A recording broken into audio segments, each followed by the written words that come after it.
சேலம் மாநகர் கொண்டலாம்பட்டி தனியார் கலைக்கல்லூரியில் முதலாம் ஆண்டு மாணவி அளித்த புகாரின் பேரில் கல்லூரி முதல்வர் மீது போக்சோ வழக்கு பதிவு செய்யப்பட்டிருக்கிறது. சேலம் கல்லூரியில் நடந்தது என்ன? சேலம் மாநகர் கொண்டலாம்பட்டி பகுதியில் அரசு உதவி பெறும் தனியார் கலைக்கல்லூரி ஒன்று செயல்பட்டு வருகிறது. இந்த கல்லூரியில் சேலம் மற்றும் சுற்று வட்டாரத்தைச் சேர்ந்த 2000த்திற்கு மேற்பட்ட மாணவ மாணவிகள் கல்வி பயின்று வருகின்றனர். இங்கு கடந்த 2000ஆவது ஆண்டு முதல் வணிகவியல் துறை பேராசிரியராக பாலாஜி என்பவர் பணியாற்றி வந்தார். இவர் மீது பல்வேறு பாலியல் குற்றச்சாட்டுக்கள் இருப்பதாக கூறப்படுகிறது. கடந்த 2014ஆம் ஆண்டு கல்லூரி முதல்வராக பாலாஜி பொறுப்பேற்ற பிறகு தன்னுடைய அதிகாரத்தை பயன்படுத்தி கல்லூரியில் பணியாற்றும் ஆசிரியர்கள் மற்றும் பிற பெண் பணியாளர்கள் பலரிடம் பாலியல் சீண்டலில் ஈடுபட்டதாக குற்றச்சாட்டு எழுந்துள்ளது. இது தொடர்பாக உயர்கல்வித்துறைக்கு புகார்கள் சென்றன. இது குறித்து தருமபுரியைச் சேர்ந்த கல்லூரி கல்வி இணை இயக்குனர் ராமலட்சுமி தலைமையிலான குழுவினர் கடந்த மாதம் கல்லூரிக்கு நேரில் வந்த அலுவலக பணியாளர்களிடம் விசாரணை நடத்தினர். இதையடுத்து முதல்வர் பாலாஜிக்கு மெமோ கொடுத்ததாக தெரிகிறது. இந்நிலையில் கடந்த 4ஆம் தேதி கல்லூரிக்கு செல்லும் உத்தரவுடன் பாலாஜி கல்லூரிக்கு வந்தார்.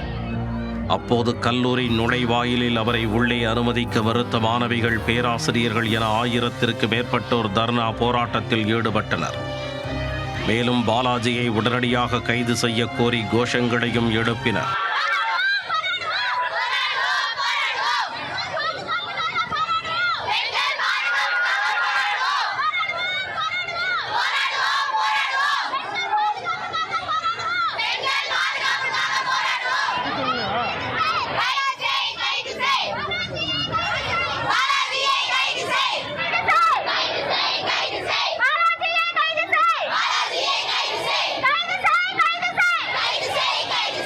இதனிடையே பாலாஜி தன் மீது சுமத்தப்பட்டுள்ள குற்றச்சாட்டுக்கள் அனைத்தும் பொய்யானவை எனும், கல்லூரியில் நடைபெறும் முறைகேடுகளை மறைக்க சிலர் மாணவிகளை தூண்டிவிட்டுள்ளதாகவும் தெரிவித்துள்ளார்.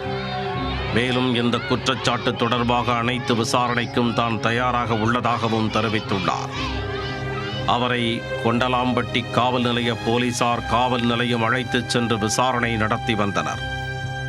இந்நிலையில் தற்பொழுது முதலாம் ஆண்டு மாணவி ஒருவர் அளித்த புகாரின் பேரில் கல்லூரி முதல்வர் பாலாஜி மீது சேலம் டவுன் அனைத்து மகளிர் காவல் நிலைய போலீசார் போக்சோ வழக்கு பதிவு செய்துள்ளனர்.